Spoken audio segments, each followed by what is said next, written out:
Good evening, all of you lore hunters out there. It's Adam.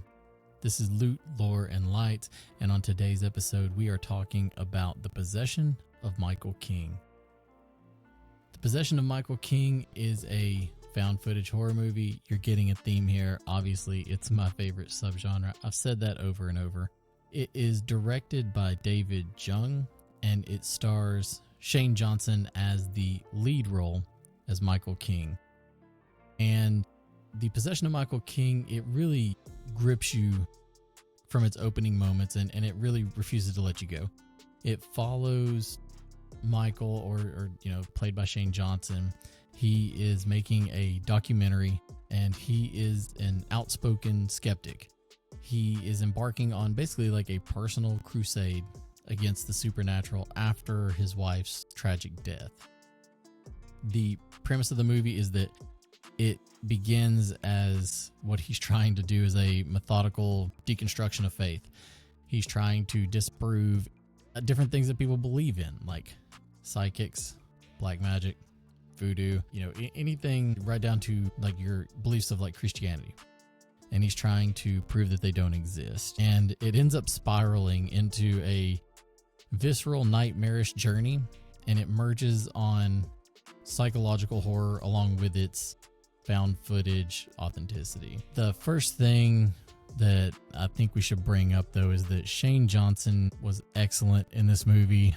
I thought that he portrayed Michael King very well. I liked just the development and the progression of what happens with the character and the way that he portrays it. He was just really starts off not believing any of these things to eventually becoming this terror-stricken believer in whatever's going on with him. He has some nuanced reactions of like shock and desperation, defiance, and it really anchors the movie itself to its emotional core. The supporting characters too, I thought that they provided just enough grounding that it allows you to somewhat start getting attached to them before the rug gets pulled out from under them. One thing I will bring up is if you haven't seen this movie, I am going to talk about some spoilers, or at least potentially some light spoilers. But if you are very adverse to your emotions when you see potential animal harmings, and obviously there were no animals harmed during the filming of this or children. It's about a guy who, after his wife dies, he's got his dog and his daughter with him. And so there's some real desperation built up around what's going to happen to the child and potentially to the family dog. So that's one thing I would say is if you are very against witnessing or seeing that portrayed in any kind of medium, film, video games, whatever, it's probably not going to be the best movie. Going back to the director, David Jung, I thought that the way he weaved tension throughout every shadow or like kind of off-angle shot, and his decision to lean on more practical makeup and prosthetics rather than using CGI, it really helped create this authenticity to the possession sequences. I like the sound to it, and hearing the static to where he can't hear people talking. And when it comes out later that he find out that what he heard was a lot of people talking, and it was like they were trying to drown out whatever was talking to him, whether it be angels, guardians, protectors, whatever. I really liked that reveal later on. At its heart, the film explores belief as kind of like both an armor and a vulnerability.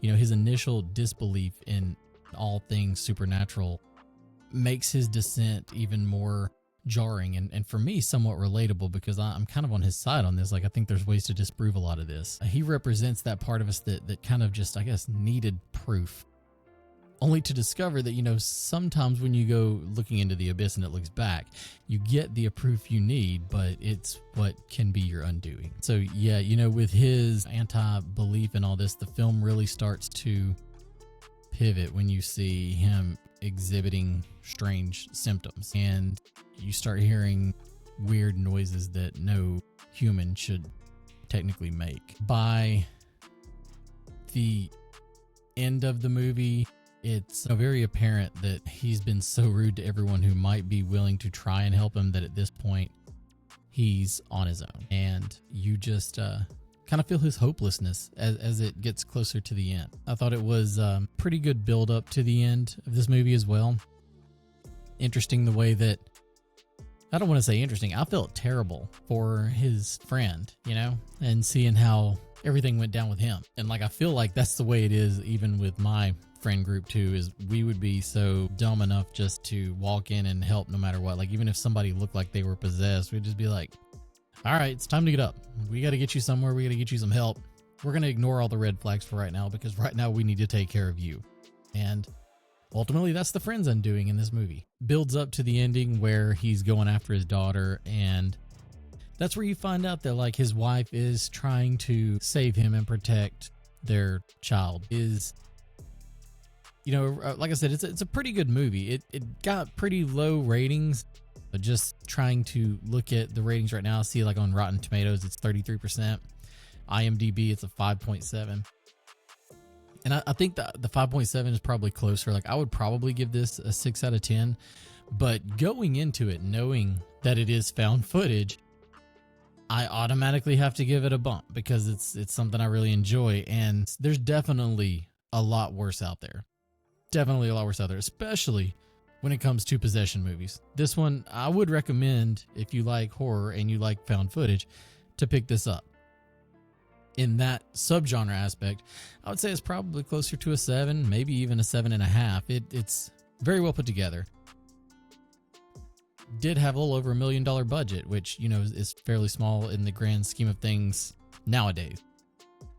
Yeah, I would recommend it. It came out August 22nd, 2014, so it is 11 years old, but I think it holds up well.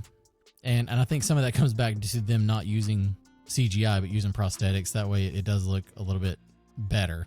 It's aged well, I guess what I'm trying to say. So on its surface, The Possession of Michael King, it is pretty much a creep fest, Dig deeper and you'll find meditation on belief loss and the fragility of skepticism, that Michael's quest to disprove ghosts ends up morphing into a lesson that the more you chase certainty, the more you risk unleashing forces that you just don't understand. And it's that irony that our need for proof can be our undoing.